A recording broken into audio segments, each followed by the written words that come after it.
جب اسے امام حسین علیہ السلام کی شہادت کی خبر ملی تو پتھر پر اپنے سر کو مارنے لگا اور اس قدر زخمی ہوا کہ خون سے لہو لہان ہو کر بے ہوش ہو گیا۔ وہ اس وقت قید میں تھا۔ وہ افسوس کرنے لگا کہ اپنے امام کی مدد کے لیے کربلا نہ پہنچ سکا۔ اس نے یہ قسم کھائی کہ جس دن بھی وہ قید سے رہا ہو کر باہر نکلے گا، حکم خدا تمام قاتلین حسین اور یزیدیوں کو اسی طرح قتل کرے گا کہ لوگوں کو بخت نصر کا قتل یاد آ جائے گا۔ یہ شخص کون تھا؟ امام حسین سے اس کا کیا تعلق تھا؟ اس نے یزیدیوں کا کیوں قتل عام کیا تھا؟ اس ویڈیو میں ہم اس تاریخی شخصیت کا مکمل احوال بیان کریں گے۔ معزز ناظرین کرام، غم حسین میں ڈوبا یہ مجاہد مختار سقفی کے نام سے جانا جاتا ہے، جس نے امام حسین علیہ السلام کے قاتلوں کو موت کے گھاٹ اتار کر مسلمانوں کے کلیجوں کو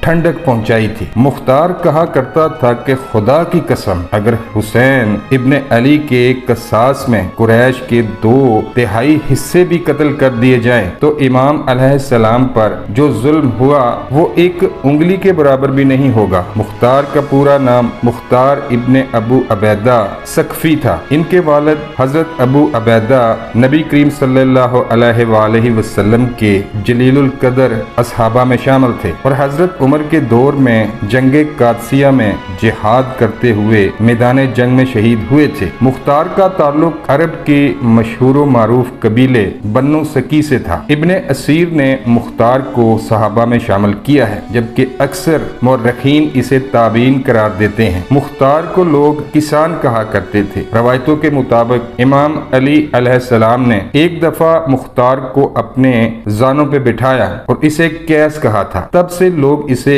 کسان کہا کرتے تھے۔ بچپن سے ہی مختار کو میدان جنگ میں جانے کا بہت شوق تھا۔ جب مختار 13 سال کا تھا، اس وقت مسلمان اور فارسیوں کے درمیان جنگ قادسیہ لڑی جا رہی تھی۔ وہ جنگ میں شریک ہونا چاہتا تھا، لیکن کم عمر ہونے کی وجہ سے ان کے چچا سعد بن مسعود نے انہیں اس جہاد میں شریک ہونے کی اجازت نہیں دی تھی۔ اس جنگ میں مختار کے والد اور بھائی شہید ہو گئے تھے۔ مختار نوجوانی سے ہی نبی کریم صلی اللہ علیہ وآلہ وسلم کے آل اولاد اور اہل بیت سے نہایت ہی عقیدت اور محبت رکھتا تھا۔ جب یزید بن معاویہ تخت نشین ہوا، اس وقت مختار کوفہ میں تھا۔ جب اسے خبر ملی کہ امام حسین نے یزید کے ہاتھوں پر بیعت کرنے سے انکار کر دیا ہے تو اس نے امام علیہ السلام سے رابطہ کیا اور کوفہ اور بصرہ کے لوگوں کو اس بات پر امادہ کیا کہ وہ امام علیہ السلام کے ساتھ مل کر بنو امیہ کی حکومت کا تختہ پلٹ دیں، کیونکہ امام عالی مقام دنیا اور آخرت کے امام اور مسلمانوں کے رہنما ہیں۔ لہٰذا امام حسین کی حمایت کرنے اور لوگوں کو یزید کے خلاف بغاوت پر آمادہ کرنے کے جرم میں یزید کے ظالم گورنر عبید اللہ بن زیاد نے مختار کو حراست میں لے لیا اور اسے 100 کوڑے لگائے اور ان کی ایک آنکھ کو زخمی کر کے قید میں ڈال دیا۔ 10 محرم سن 61 ہجری کو امام حسین اور آپ کے ساتھیوں کو میدان کربلا میں بے رحمی کے ساتھ شہید کر دیا گیا اور آپ کا سر کاٹ کر ابن زیاد کے دربار میں پیش کیا گیا۔ ابن زیاد کے حکم سے مختار کو امام حسین کے سر کو دکھانے کے لیے دربار بلایا گیا۔ مختار نے جب امام حسین کے سر مبارک کو دیکھا تو بہت گریہ وزاری کرنے لگا اور روتے روتے اپنے سر پر مارنے لگا۔ اس وقت مختار نے اپنے دل میں یہ قسم کھائی تھی کہ وہ امام کے قاتلوں کو چن چن کر مارے گا اور آپ کے اہل بیت کا قصاص لے کر رہے گا۔ کچھ دنوں بعد ابن زیاد نے مختار کو قید سے رہا کر دیا اور اسے حکم دیا کہ وہ کوفہ سے باہر چلا جائے۔ مختار سقفی نے کوفہ کو خیر باد کہا اور اپنے سینے میں دہکتے ہوئے بدلے کی آگ کو لے کر طائف چلا گیا۔ مختار نے بہت صبر اور حکمت سے کام لیا۔ اس نے پہلے اپنے تمام پرانے ساتھیوں کو جمع کرنا شروع کیا اور ایک چھوٹی سی فوج بنائی۔ مختار نے اپنے پرانے ساتھی ابراہیم ابن مالک اشتر کو بھی اپنے ساتھ ملا لیا، جو حضرت علی کے جانثار سپاہی مالک اشتر کا بیٹا تھا اور اہل بیت رسول سے بے پناہ محبت رکھتا تھا۔ ابراہیم کے پاس بھی ایک چھوٹا سا لشکر تھا جسے مختار نے اپنی فوج میں ملحق کر دیا۔ اس کے بعد مختار نے اجمیوں، ایرانیوں اور موالیوں کو اپنی فوج میں شامل ہونے کی دعوت دی۔ یہ لوگ دراصل بنو امیہ کے ظلم اور عربی اور اجمی تفریق سے پریشان تھے، لہٰذا وہ اجمی اور موالی جو اہل بیت رسول کے شیعہ تھے مختار کے ساتھ ہو گئے۔ رفتہ رفتہ مختار کی طاقت میں مزید اضافہ ہوتا گیا۔ مختار کی رگوں میں خون کی طرح دوڑتی اہل بیت سے محبت اسے بار بار حسین ابن علی کی شہادت کی یاد دلا رہی تھی۔ مختار اب قیام کے لیے تیار تھا۔ مختار نے اللہ رب العزت کے دربار میں دعا کی کہ اسے تب تک موت نہ آئے جب تک وہ ایک ایک یزید کو قتل کر کے ان کے ناپاک وجود سے اس زمین کو پاک نہ کر دے۔ مختار نے